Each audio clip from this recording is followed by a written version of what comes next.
Un soir, après un autre rapport décevant, elle est sortie de la chambre, furieuse, le visage crispé.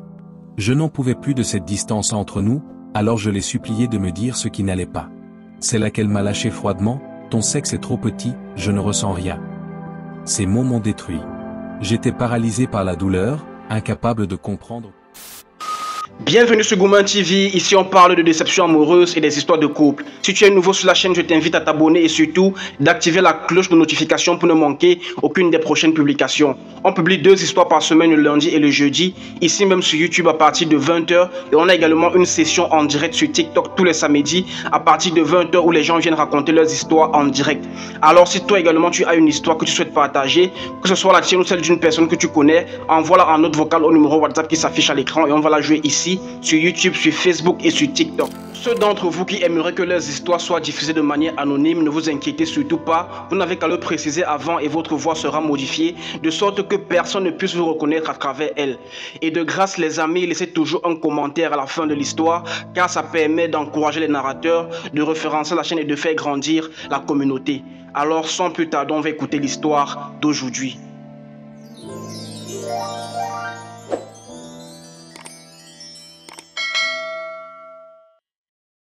Ma femme m'a avoué que mon sexe est trop petit pour elle, et maintenant je la soupçonne de me tromper. Salut Gouman TV en anneau s'il vous plaît. J'ai 29 ans, et ma femme en a 22. Nous nous sommes mariés rapidement, portés par la passion intense qui nous liait. Au début, nos étreintes étaient fougueuses, et chaque nuit, nos corps brûlaient de désir. Mais peu après notre mariage, j'ai remarqué que quelque chose avait changé. Après nos rapports, je la sentais distante, presque triste. Elle restait allongée, silencieuse, son regard vide, comme si ce moment intime ne lui apportait aucune satisfaction. Je lui demandais souvent si tout allait bien. Elle me répondait toujours que oui, d'un ton rassurant, mais ses yeux trahissaient une vérité différente. Cette situation me rongeait de l'intérieur, et je me demandais ce qui pouvait bien lui manquer.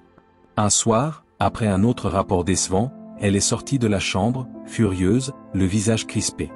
Je n'en pouvais plus de cette distance entre nous, alors je l'ai supplié de me dire ce qui n'allait pas. C'est là qu'elle m'a lâché froidement, « Ton sexe est trop petit, je ne ressens rien. » Ces mots m'ont détruit. J'étais paralysé par la douleur, incapable de comprendre comment l'amour pouvait coexister avec une telle déception. Mon sexe, que je pensais normal avec ses 15 cm en érection, me semblait soudain dérisoire, insuffisant, comme si je ne valais plus rien en tant qu'homme. J'ai pleuré ce soir-là, une douleur indescriptible me déchirant de l'intérieur. Mais ce n'était que le début de mon calvaire. Depuis cet aveu, nous faisons l'amour très rarement. Chaque fois, c'est un supplice pour moi, car je sais que je ne la comble pas. Pire encore, j'ai commencé à remarquer d'autres signes troublants. Elle reçoit des messages tard dans la nuit, sort plus souvent sans me dire où elle va, et ses réponses sont évasives. Je soupçonne désormais qu'elle me trompe, même si je ne veux pas y croire. Un jour, je l'ai confrontée. Je lui ai demandé si elle voyait un autre homme. Elle a baissé les yeux. Un silence lourd s'est installé entre nous. Elle a fini par admettre, dans un murmure, qu'elle avait eu des relations avec un autre, mais elle m'a regardé dans les yeux, en larmes, et m'a dit qu'elle m'aimait toujours. Je t'aime de tout mon cœur, mais, avec lui, c'est différent. Mon corps répond à lui d'une manière que je ne contrôle pas. Ces mots m'ont frappé en plein cœur. Elle m'aime, mais pas avec son corps, pas de la manière dont je le voudrais. Depuis, je vis dans une angoisse permanente. Je sais qu'elle continue de le voir, et cela me détruit. Je l'aime tellement que je ne veux pas la perdre, mais je ne sais pas si je peux continuer à supporter cette trahison. Chaque jour, j'ai peur que notre mariage s'effondre, que tout ce que nous avons construit disparaisse. Pourtant, malgré tout, je ne peux me résoudre à la quitter.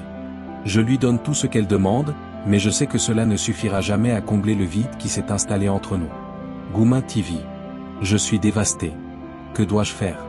Comment sauver ce qu'il reste de notre mariage quand je ne peux même pas la satisfaire ni l'empêcher de chercher ailleurs ce qu'elle ne trouve pas en moi ? J'ai besoin de conseils, car je me sens piégé dans cette douleur.